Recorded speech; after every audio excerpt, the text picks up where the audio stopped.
going to talk about 5 pieces of dental tech that I can't live without. The first one's maybe kind of boring, but it's my loupes. Without magnification, I couldn't do dentistry. Once you see what something looks like at 2 times, 3 times, 4 times, 5 times what you're looking at it with the naked eye, teeth just look different. It would be impossible for me to spend a day doing dentistry without loupes. I would cancel all the patients for the day, basically. The next piece of technology that's become a huge game changer for me is AI caries detection software. In dental school, you can sit around with other doctors and look at x-rays and have 10 people look at the same set of x-rays before you make any decisions about anything. But in private practice, most days it's just me here. AI caries detection software is kind of like having another colleague here with me looking at the same things I'm looking at. So I love using caries detection software. I combine it with infrared views of teeth, combine it with magnification, put all 3 of those things together, and then plus looking at it with the naked eye. That combination of technology allows me to see everything I need to see when it comes to detecting problems with a tooth. As I just alluded to, using a digital scanner has changed everything in my practice too. I've been scanning almost exclusively for probably 5 years now, and to be honest, it's kind of funny. My staff and I have difficulty these days taking conventional impressions because we're so used to taking digital impressions. We've really mastered the digital impression technology, and it's hard to go back. The quality of the scans has significantly improved in recent years to the point where conventional impressions are hardly necessary, even for removable appliances. I've had great success with using just digital technology. There's so many great things about having scans of patients. I mean, I can pull up a scan of a patient's teeth anytime to look at it so I can get an idea of what's going on before the patient comes in, or maybe a patient has just been seated, we've got a scan on them. I can look at it before I go in the room. I love looking at scans and analyzing things. That way, by the time I've gone into the room to assess a patient, I've already looked at their teeth, and it's maybe the 3rd go round for me to see that person's teeth. So I love having scans. It's also great for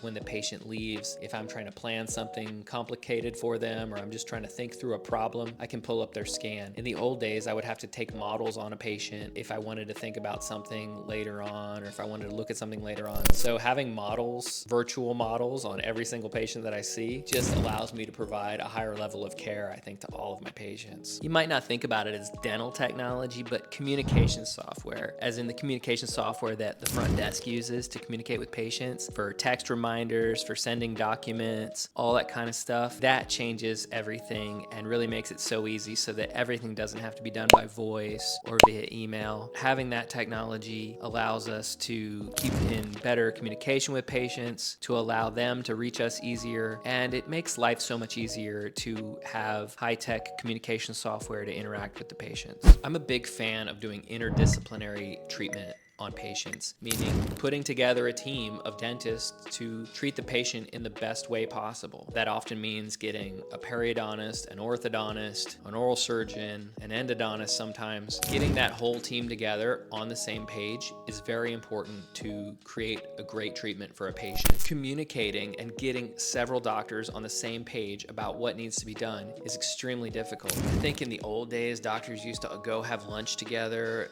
and sit around with paper folders and charts. These days, that's not very feasible. Thankfully, there's communication software that allows me to put all the information that I need to share with another doctor on the software. We can chat about it within the software, and we don't have to delay having a discussion about it until both of us have free time. One of the things that Christian Coachman always talks about is asynchronous communication is key to multidisciplinary care, and thankfully, nowadays, the software exists where that's possible. And without that, I think that I wouldn't be able to give the best kind of care that I can give to patients if I was just waiting to hear back from what somebody thought or what somebody said. So I really love taking advantage of communication software, not just with patients, but with other doctors. You might notice that everything I just got done talking about has to do with communication and visualization. Yes, there's been significant advancements in different aspects of how to render care, but the big advances really that are exciting, technologically speaking, are advancements in the way we visualize and communicate with other doctors and with patients. Anything that makes it easier for me to communicate with patients, to communicate with staff, to communicate with other doctors,